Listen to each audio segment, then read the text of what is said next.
Dalam masa kesempatan ini, marilah kita sama-sama santai-santai untuk berbincang-bincang. Pokoklah ada perkara-perkara yang kita boleh kongsikan di dalam live inilah. Ya.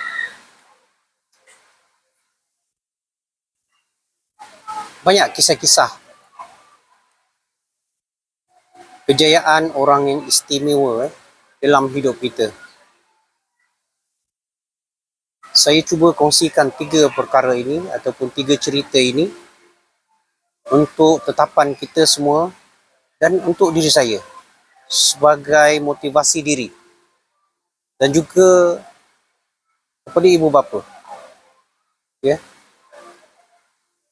Jangan ditangisi tentang kelemahan kita, kerana kelemahan itu ada hikmahnya yang Allah SWT janjikan di kemudian hari.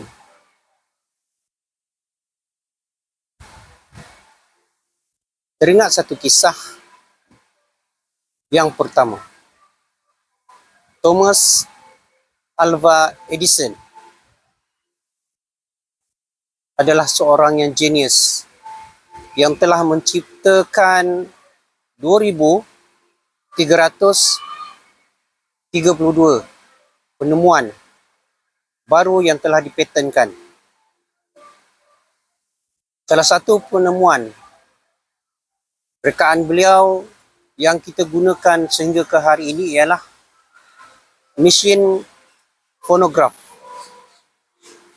Mesin fonograf ini ialah alat perekam suara. Sehingga ke hari ini kita masih mengguna pakai lagi. Dan daripada titik mula itulah mesin fonograf ataupun perekam suara itu telah berkembang. Tahukah kita bahawa semasa beliau menciptakan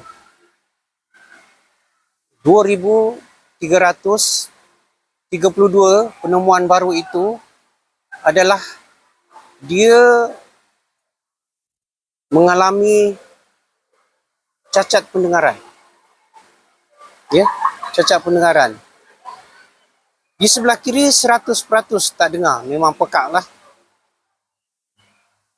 Di sebelah kanan pula 80%.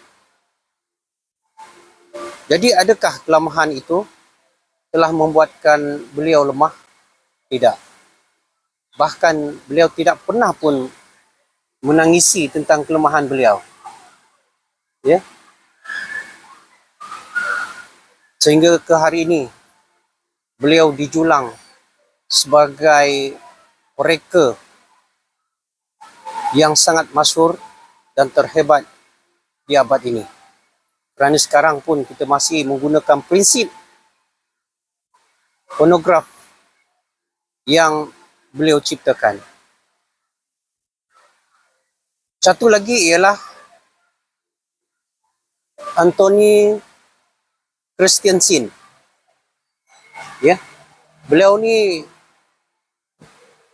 mengalami kemalangan di jalan raya semasa kecilnya, menyebabkan kedua-dua peha beliau dipotong. Setelah sembuh, beliau belajar seperti biasa.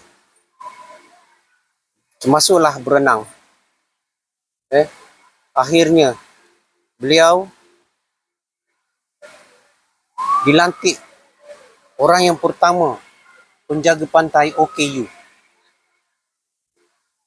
Sepanjang beliau hidup, beliau telah mewakili negaranya untuk Paralimpik dan beliau menyumbang 35 pingat untuk negaranya. Hebat tak hebat? Ya. Yang ketiga ialah semasa kecilnya telah disahkan autisma. Bayangkanlah umur 4 tahun beliau tak pandai bercakap pun. Mak bapaknya hantar pergi belajar juga. Mak bapaknya tidak putus asa. Mereka tak mahu anaknya walaupun autisma tetapi ketinggalan dalam bidang pelajaran. Semasa umurnya 18 tahun, beliau telah mengalami sindrom Asperger. Beliau tidak pernah mengalah. Akhirnya beliau melanjutkan pelajaran dan berjaya dalam sarjana dalam bidang psikologi di University Pace University pada 1970 dan melanjutkan pelajaran dalam bidang zoologi di Franklin Pace University dan melanjutkan pelajaran lagi dalam bidang falsafah kedoktoran dalam bidang zoologi di University of Illinois. Ya. Akhirnya beliau dikenali sebagai doktor yang sangat terhebat dan nama beliau dijulang sebagai orang yang sangat bersemangat dan tidak mudah mengalah dan juga sentiasa mengkoreksi diri. Dia nak belajar lagi dan belajar lagi. Dia tak berhenti belajar. Ya. Nama beliau ialah Dr.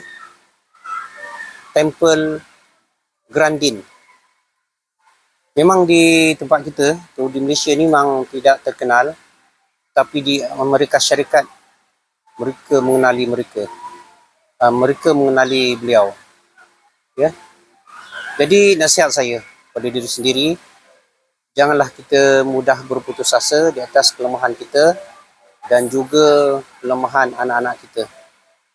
Jadikanlah kelemahan itu sebagai pembakar semangat dan juga sentiasa mengkoreksi diri dan semangat untuk mengatasi segala kelemahan. Kita pasti insya-Allah pada satu hari nanti ada janji-janji yang telah Allah janjikan kepada mereka-mereka yang kuat berusaha. InsyaAllah.